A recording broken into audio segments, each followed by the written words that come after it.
1965 was a successful year for space science and applications. There were the spectacular results of the Ranger and Mariner missions, and the other significant accomplishments which advanced our programs toward their objectives.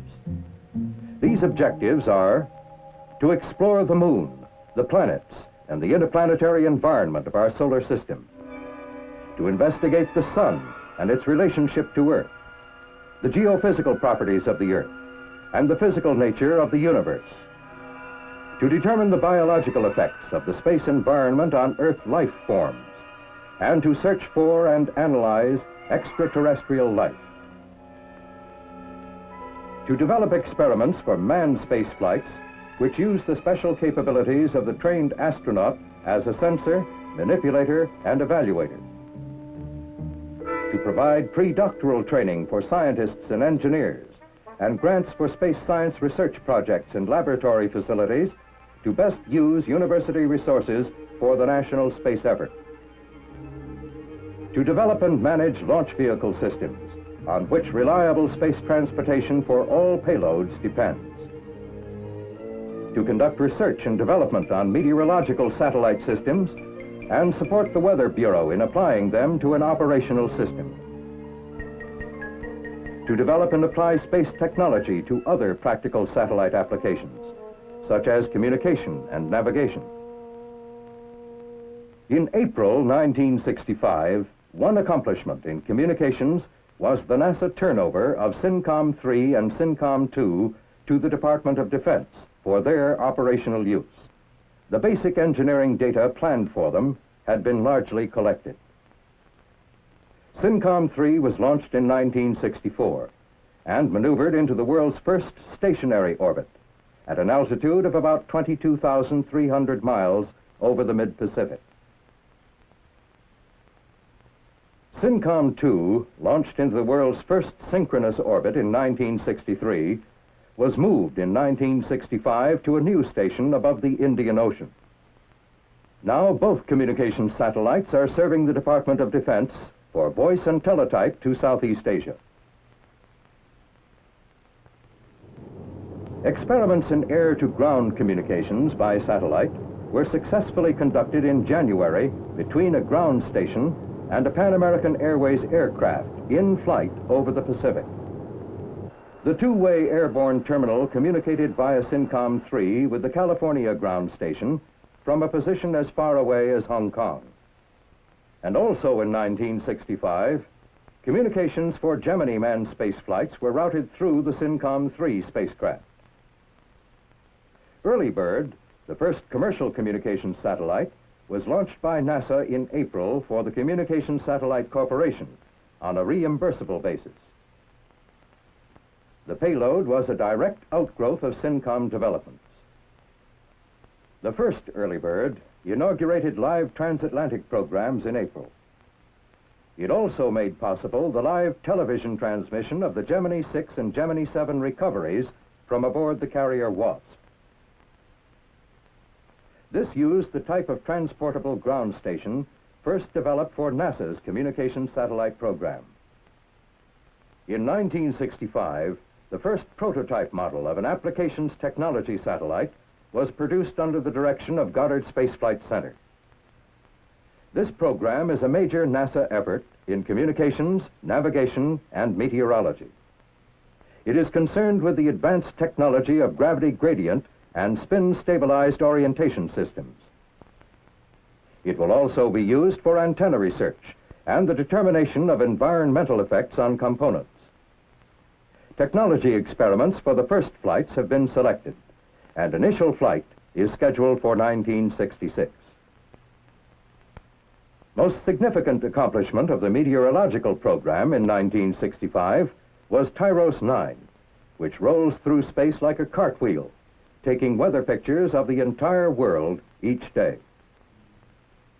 The Delta vehicle, used in launching Tyros 9, has successfully launched 31 satellites in 34 attempts. This includes a remarkable record of 22 successful launches in a row. Once in orbit, ground commands, triggered the delicate turning maneuver which put Tyros 9 over on its side. Tyros 9 was put into a nearly polar orbit over the rotating Earth so that it can photograph the entire world each day. The satellite was programmed to take 400 pictures daily. Each day's coverage is converted to nepanalysis maps, which show the storm fronts all over the world. These are made available to weather forecasters for their analyses. The wheel configuration of Tyros 9 will be used in the series of operational satellites developed by NASA for the Weather Bureau. This system will be known as TOS. Some satellites will carry cameras for automatic picture transmission to small receiving stations all over the world. Others will carry an advanced Vidicon camera with tape storage to send back its global observations to the United States. In July, NASA launched Tyros 10 for the United States Weather Bureau. This latest Tyros joined Tyros 7, 8, and 9 in space and marked the first time that 4 weather satellites were operating simultaneously. In September, all 4 storm trackers photographed Hurricane Betsy, making it the best followed hurricane in history. Tyros 7 entered its 3rd year of operation, 4 times the expected lifetime for a weather satellite. Another use for Tyros was weather monitoring before and during the 8-day Gemini 5 manned spaceflight.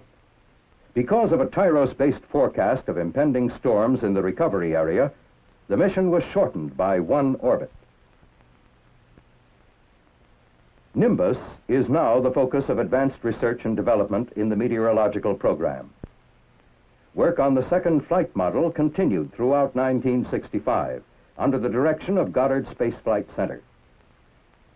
Scheduled for launching in 1966, Nimbus will carry both daytime and nighttime camera systems.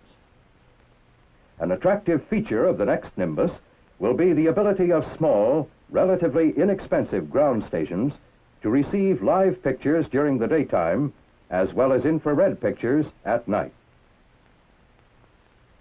1965 has seen notable accomplishments in the lunar and planetary programs. These include the completion of the successful Mariner mission to Mars, the first flight of the new Pioneer series of interplanetary missions, and the success of the last 2 Ranger photographic missions to the Moon. The extraordinary pictures sent back from the successful Ranger 7 mission caused substantial modifications in earlier theories about the Moon. They resulted in lunar maps and models of an accuracy and scale to within a few feet. The area within the sea of clouds which Ranger 7 photographed was renamed Mare Cognitum, the known sea. Ranger 8 target areas were re-evaluated according to Ranger 7 findings. It was launched in February from Cape Kennedy by an Atlas Agena.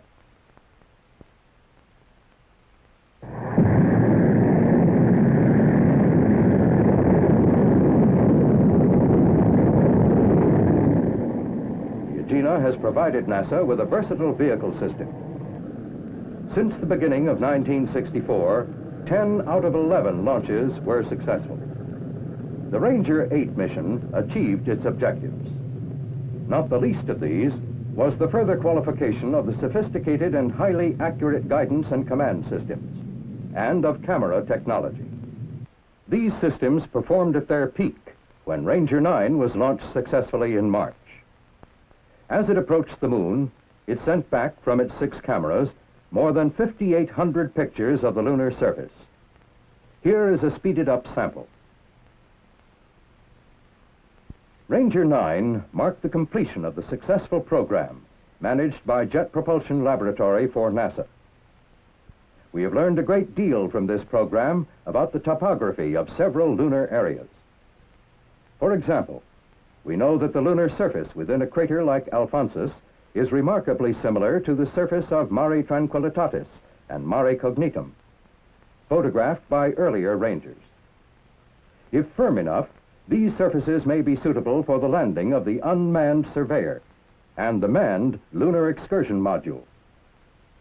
The dark halos around the small craters in Alphonsus suggest past or present volcanic activity. The spectacular final photos of the Ranger 9 approach to Alphonsus were seen live on television by millions of Americans as they were taken. They had a resolution of better than 1 foot just before Ranger 9 impacted, within a mile of the target. Continuing study of the Moon's topography will be accomplished by Lunar Orbiter. In 1965, a prototype model was completed and began testing.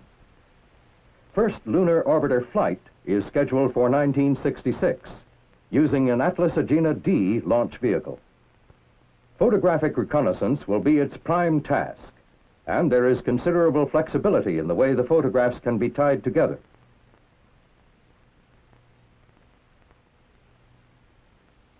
Last year, 10 potential areas were selected for coverage by the first mission.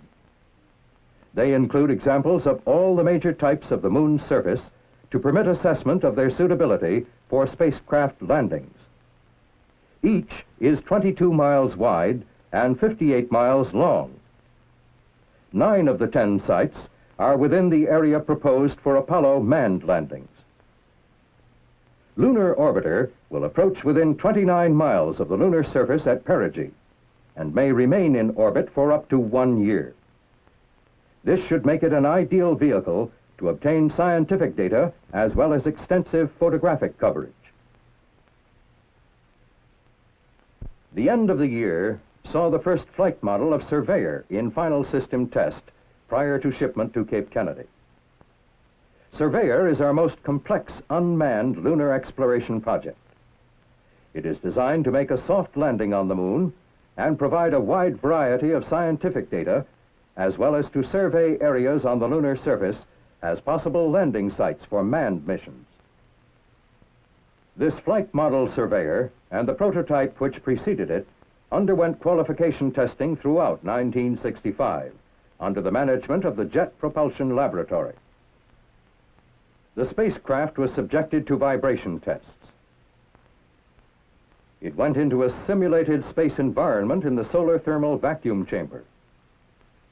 With its ground support equipment, the prototype was shipped to Cape Kennedy. Here, it was used to check out launch facilities and procedures. Then it moved to Goldstone Tracking Station in the California desert.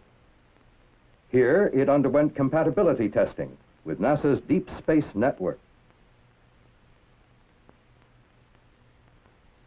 On November 22nd, a most significant milestone was passed in the Surveyor program. A T-2N terminal descent test vehicle performed successfully in a combined tether and descent test at Holloman Air Force Base, New Mexico. Prime objectives were to verify the soft landing capabilities of the Surveyor spacecraft and evaluate critical flight parameters in the velocity sensor, flight control, and vernier engine subsystems. You will note that once the vehicle was released from the balloon, there was no discernible displacement in pitch, yaw, or roll. This stable descent attitude was maintained by the constantly varying thrust output of the throttle-controlled engines, responding to the commands of the flight control subsystem. After release, the vehicle automatically adjusted to the planned descent trajectory until a constant descent rate of 5 feet per second was reached. This constant descent rate can be seen as the time when the stabilizing chute fell to the side of the vehicle. In effect, the spacecraft made a simulated lunar surface landing and was recovered by parachute at an altitude of 500 feet. From this first successful performance of the model, we can conclude that the design is adequate to guide the spacecraft to a gentle landing on the Moon. The system will, however, undergo further testing. Many problems, managerial and technical, were overcome during this year of qualification and test. Now, a Surveyor spacecraft is nearing flight acceptance for the first mission in the most difficult project yet undertaken in the Space Science and Applications program. Centaur, launch vehicle for Surveyor, has completed the first phase of its development program with a successful launch in August carrying a Surveyor dynamic test model.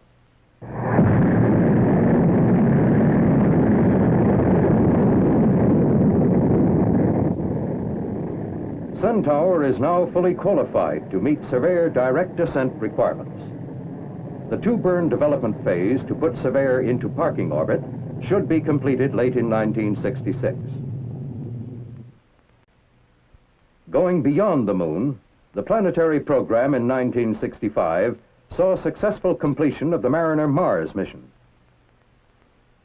Mariner 4 had to be launched under pressures set by the inexorable timetable of celestial mechanics, which provide only a short window every 2 years during which a Mars mission could be launched. The first attempt was unsuccessful due to a faulty shroud. But 30 days later, in November 1964, Mariner 4 was successfully launched with a redesigned new shroud, on time for its historic 228-day journey to Mars. On its way, Mariner 4 gave us our first look at interplanetary space between Earth and the orbit of Mars. It found it very much like that between Earth and Venus, with one big exception. A notable peak in the impact rate of cosmic dust activity was recorded on the monitors of the Mariner project. This and other interplanetary experiments returned almost 20 million such scientific measurements during the course of the flight. On the 307th day of flight, when it passed beyond effective range for data transmission, Mariner 4 was 191 million miles from Earth, a standing record. It will have a useful life that may extend beyond 1967. As it passed close to Mars, Mariner 4 measured no evidence of radiation belts, such as we have near Earth, and no significant magnetic field. This and the lack of such features as mountain chains suggests that Mars, unlike Earth, may have a solid core. In July 1965, as the crucial flyby approached, tracking stations of the Deep Space Net around the world and the scientists at Mariner Control coordinated the final commands that turned on the cameras. At a range of 10,500 miles, Mariner 4 began to take its pictures. There were 22 in all, and they would cover 1% of the surface of Mars. The picture data were stored on magnetic tape for later playback to Earth. As the spacecraft moved behind Mars, changes in the radio signals passing through the atmosphere of Mars were recorded. This occultation experiment showed the Martian atmosphere to be very thin and revealed the existence of an ionosphere. Picture information in digital form started to come in at 6 a.m. Pacific Daylight Time on July 15, 1965. Converted to shades of gray, this is what the first picture looked like. A revelation comparable to Galileo's first view of the moon through a telescope. There were 22 pictures taken, the last at a range of 7,500 miles. There was scant evidence of erosion, suggesting that the Martian surface may be as it was 1 billion years ago, with very little water present since that time. Perhaps the best is this one, showing the craters, probably caused by meteors, distributed on Mars in a pattern remarkably similar to that of the moon. After picture playback, Mariner 4 returned to reporting on interplanetary space, with good data received up to last October 1st. Improved ground facilities may make it possible to resume tracking in 1966, and we hope for more good data when Mariner 4 again moves nearer Earth in 1967. The Mariner mission answered many questions, but the big one, is there life on Mars, must wait for Voyager's surface explorations. Mariner data will be used in designing Voyager and in devising the experiments it will carry. Voyager is designed to explore Mars by automated spacecraft. and landing capsules which may be later adaptable to other planetary exploration. In 1965, the first part of design definition for the Voyager spacecraft system was completed by each of 3 contractors. The Voyager spacecraft system will orbit Mars to make measurements similar to those made by our Earth satellites. The spacecraft is also intended to carry instrumented capsules, which can land on the Martian surface to make direct biological, geological, and meteorological measurements.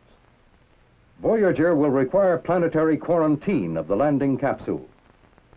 In 1965, tests began with a new tool to guard against contamination. In bioclean rooms like this experimental facility, instruments destined for planetary landings may be assembled with minimum risk of bacteriological contamination. This is assured by a laminar flow of clean air from ceiling to floor and by continuous monitoring. Meanwhile, significant planetary exploration continues with a new series of Pioneers under management of Ames Research Center. On December 15th, Pioneer 6 was successfully launched from Cape Kennedy by an improved Delta launch vehicle. This first of the series carries experiments in cosmic rays, magnetic field, solar plasma, and radio propagation. It will send back measurements from up to 100 million miles away in the regions between the Earth and Venus. In 1965, man in space made significant contributions to scientific knowledge. During the Gemini flights that year, astronauts performed a wide array of scientific, applications, and technology experiments.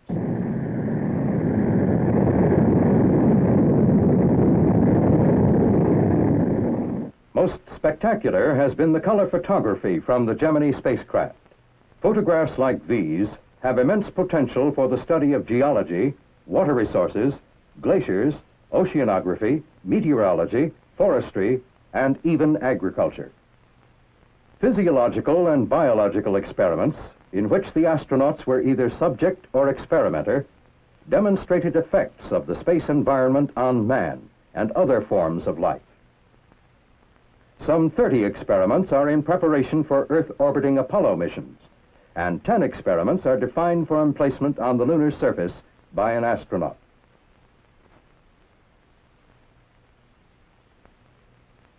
These future manned space experiments will require specialized scientific training. In 1965, 5 scientist astronauts were selected and started their training. They are Dr. Owen Garriott, ionospheric physics, Dr. Curtis Michael, nuclear physics, Dr. Harrison Schmidt, geology, Dr. Edward Gibson, engineering physics, and a medical doctor, Joseph Kerwin. Many projects within the complex bioscience program relate to manned space flight, lunar and planetary exploration, or deep space probes. Accomplishments of the bioscience program in 1965 touch upon all of these areas.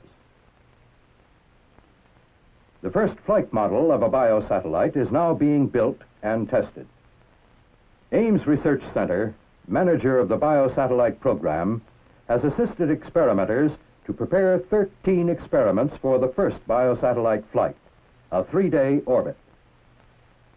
Time-lapse photography shows the test cycle for some experiments to be carried.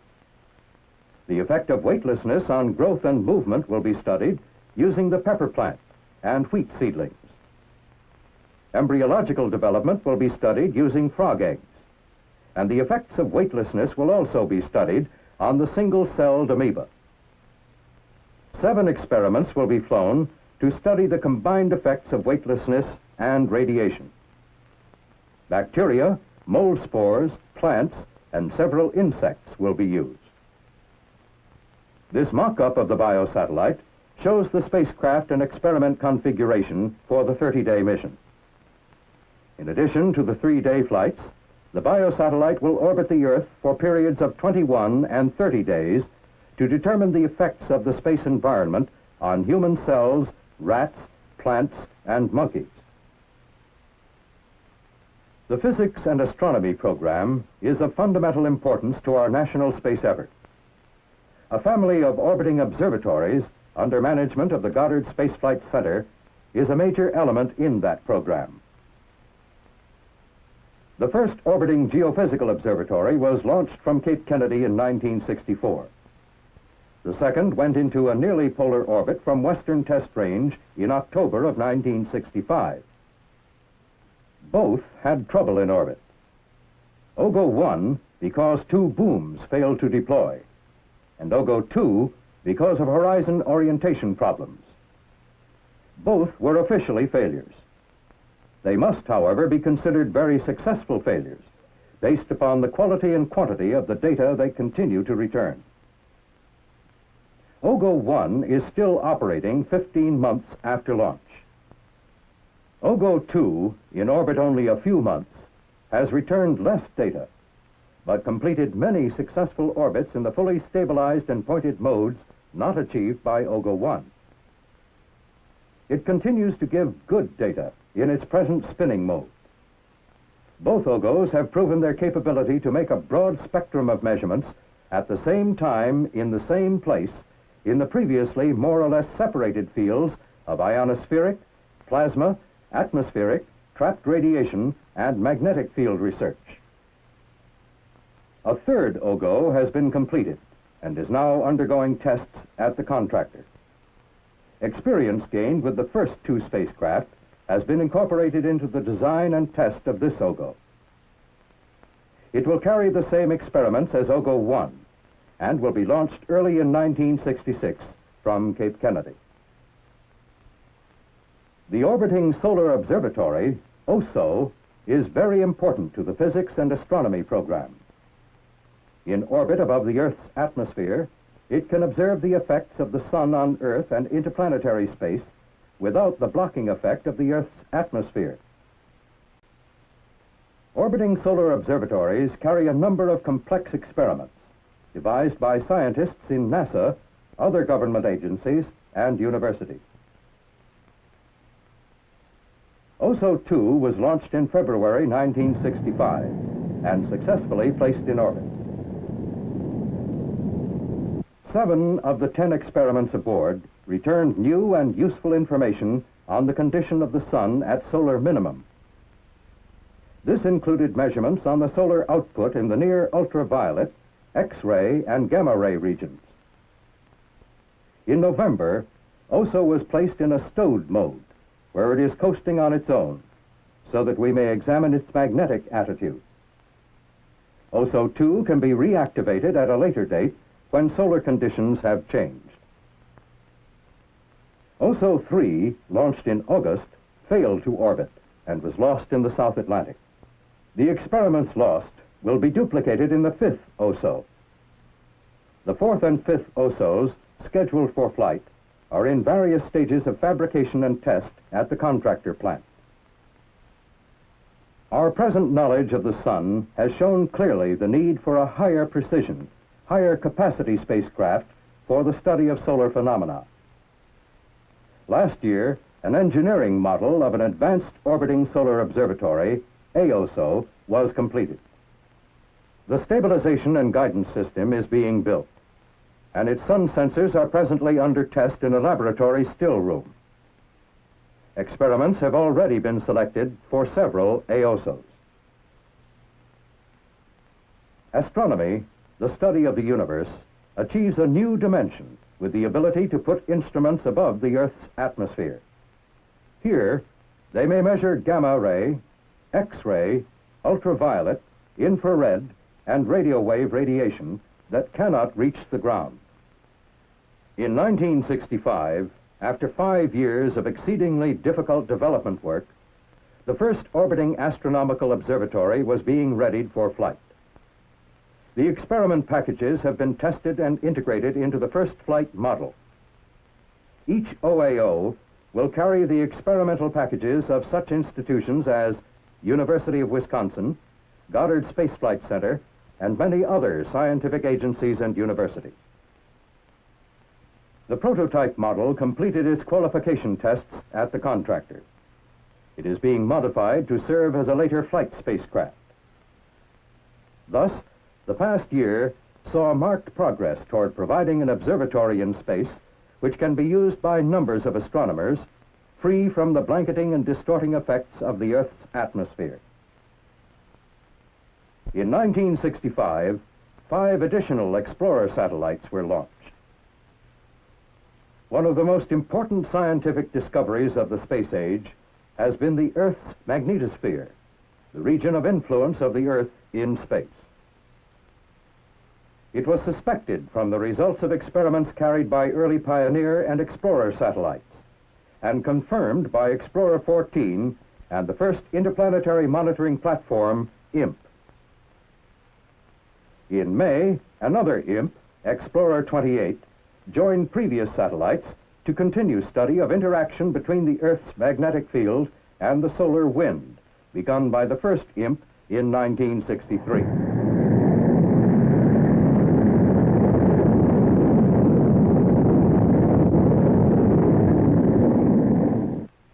In particular, they are exploring the shock wave and transition region on the sunward side of the magnetosphere, and the extended tail with its neutral magnetic sheet on the night side of the magnetosphere. In April, a Beacon Explorer 27 was put in orbit. It is measuring the Earth's gravitational field through Doppler tracking.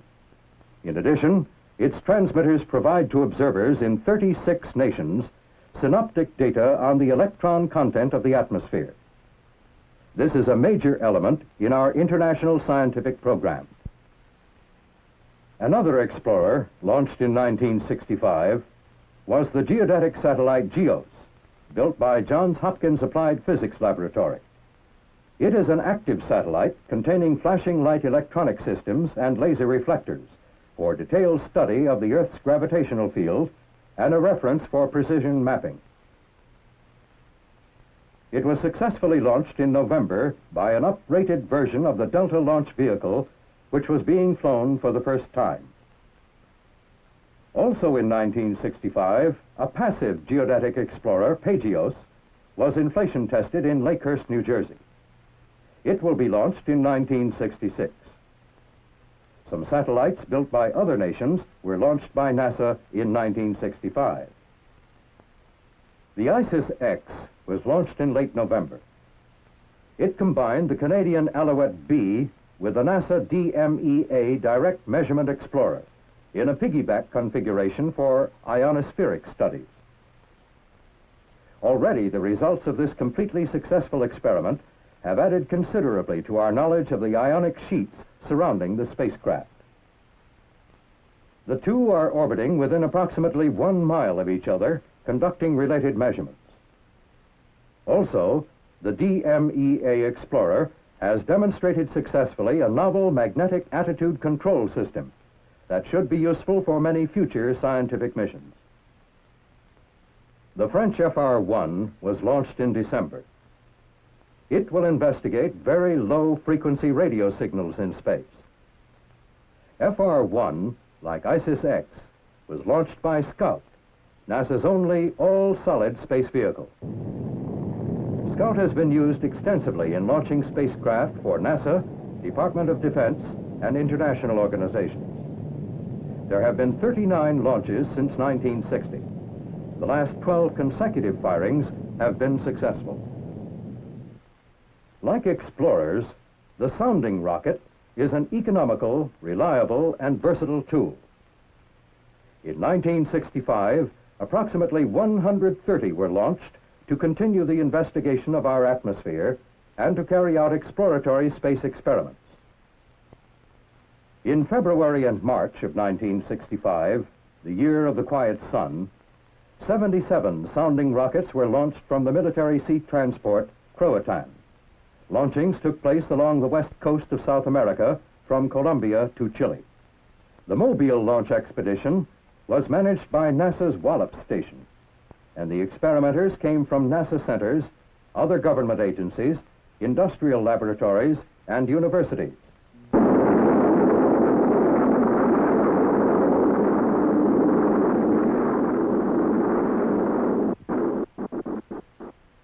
scientists and government officials were welcomed at many of the ports visited. Over 95% of the launches were successful. The most important of the scientific accomplishments was the ability to conduct our first rocket measurements of the ionosphere from equatorial regions. Sounding rockets have been launched for scientists of many nations at Wallops Station, Virginia.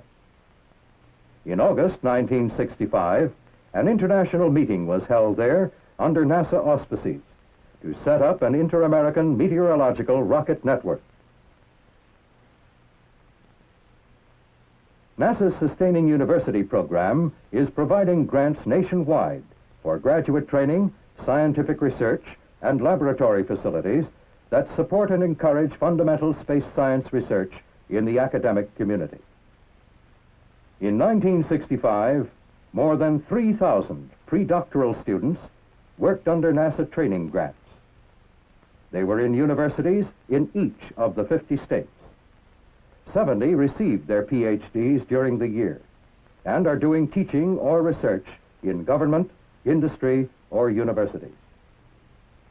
During the year, Sustaining University program research grants totaling more than $13 million were made to 45 universities located in 27 states.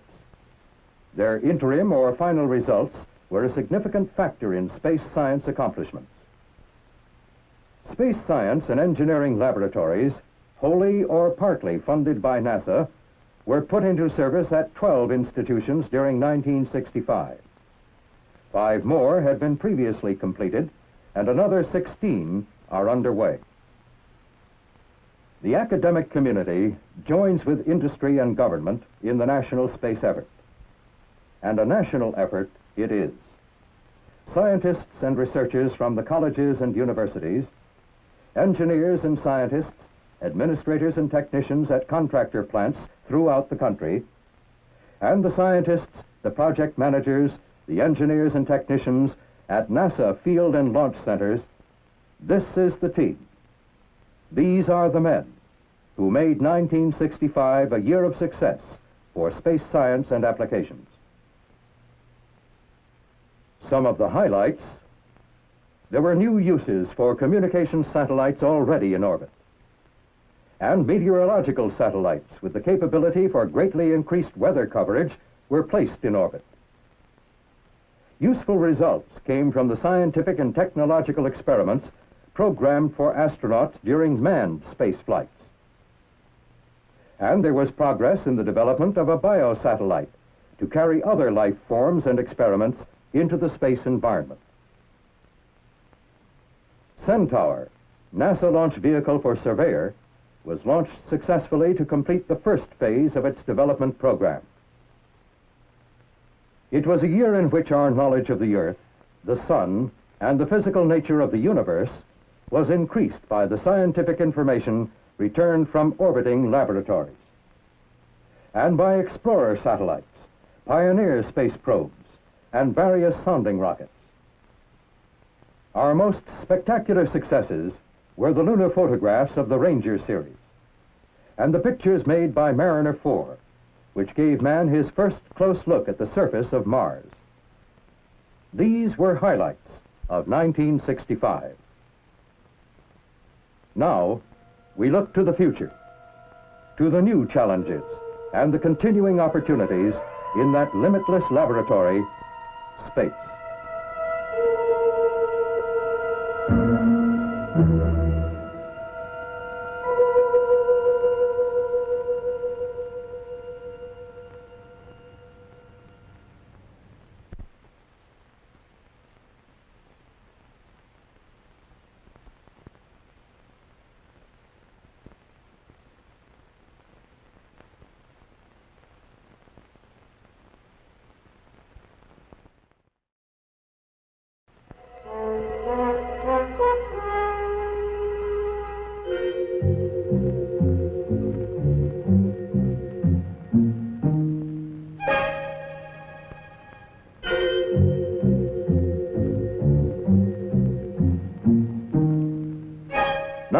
'65 was a successful year for space science and applications.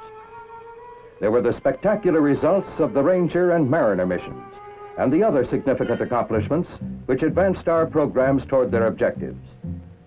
These objectives are to explore the moon, the planets, and the interplanetary environment of our solar system, to investigate the sun and its relationship to Earth, the geophysical properties of the Earth, and the physical nature of the universe, to determine the biological effects of the space environment on Earth life forms, and to search for and analyze extraterrestrial life, to develop experiments for manned space flights which use the special capabilities of the trained astronaut as a sensor, manipulator, and evaluator, to provide pre-doctoral training for scientists and engineers, and grants for space science research projects and laboratory facilities to best use university resources for the national space effort, to develop and manage launch vehicle systems on which reliable space transportation for all payloads depends, to conduct research and development on meteorological satellite systems and support the Weather Bureau in applying them to an operational system, to develop and apply space technology to other practical satellite applications, such as communication and navigation.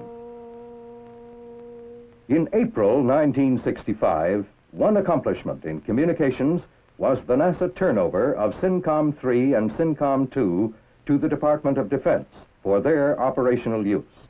The basic engineering data planned for them had been largely collected. SYNCOM-3 was launched in 1964 and maneuvered into the world's first stationary orbit at an altitude of about 22,300 miles over the mid-Pacific. SYNCOM-2, launched into the world's first synchronous orbit in 1963, was moved in 1965 to a new station above the Indian Ocean. Now both communications satellites are serving the Department of Defense for voice and teletype to Southeast Asia. Experiments in air-to-ground communications by satellite were successfully conducted in January between a ground station and a Pan American Airways aircraft in flight over the Pacific. The two-way airborne terminal communicated via SYNCOM-3 with the California ground station from a position as far away as Hong Kong. And also in 1965, communications for Gemini manned space flights were routed through the SYNCOM-3 spacecraft. Early Bird, the first commercial communications satellite, was launched by NASA in April for the Communications Satellite Corporation on a reimbursable basis. The payload was a direct outgrowth of SYNCOM developments. The first Early Bird inaugurated live transatlantic programs in April. It also made possible the live television transmission of the Gemini 6 and Gemini 7 recoveries from aboard the carrier Wasp. This used the type of transportable ground station first developed for NASA's communications satellite program. In 1965, the first prototype model of an applications technology satellite was produced under the direction of Goddard Space Flight Center. This program is a major NASA effort in communications, navigation, and meteorology. It is concerned with the advanced technology of gravity gradient and spin-stabilized orientation systems. It will also be used for antenna research and the determination of environmental effects on components. Technology experiments for the first flights have been selected, and initial flight is scheduled for 1966. Most significant accomplishment of the meteorological program in 1965 was Tyros 9, which rolls through space like a cartwheel, taking weather pictures of the entire world each day. The Delta vehicle, used in launching Tyros 9, has successfully launched 31 satellites in 34 attempts. This includes a remarkable record of 22 successful launches in a row. Once in orbit, ground commands triggered the delicate turning maneuver which put Tyros 9 over on its side. Tyros 9 was put into a nearly polar orbit over the rotating Earth so that it can photograph the entire world each day. The satellite was programmed to take 400 pictures daily. Each day's coverage is converted to neph-analysis maps, which show the storm fronts all over the world. These are made available to weather forecasters for their analyses. The wheel configuration of Tyros 9 will be used in the series of operational satellites developed by NASA for the Weather Bureau. This system will be known as TOS. Some satellites will carry cameras for automatic picture transmission to small receiving stations all over the world. Others will carry an advanced Vidicon camera with tape storage to send back its global observations to the United States. In July, NASA launched Tyros 10 for the United States Weather Bureau.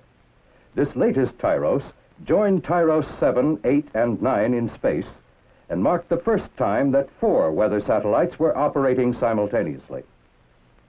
In September, all 4 storm trackers photographed Hurricane Betsy, making it the best followed hurricane in history. Tyros 7 entered its 3rd year of operation, 4 times the expected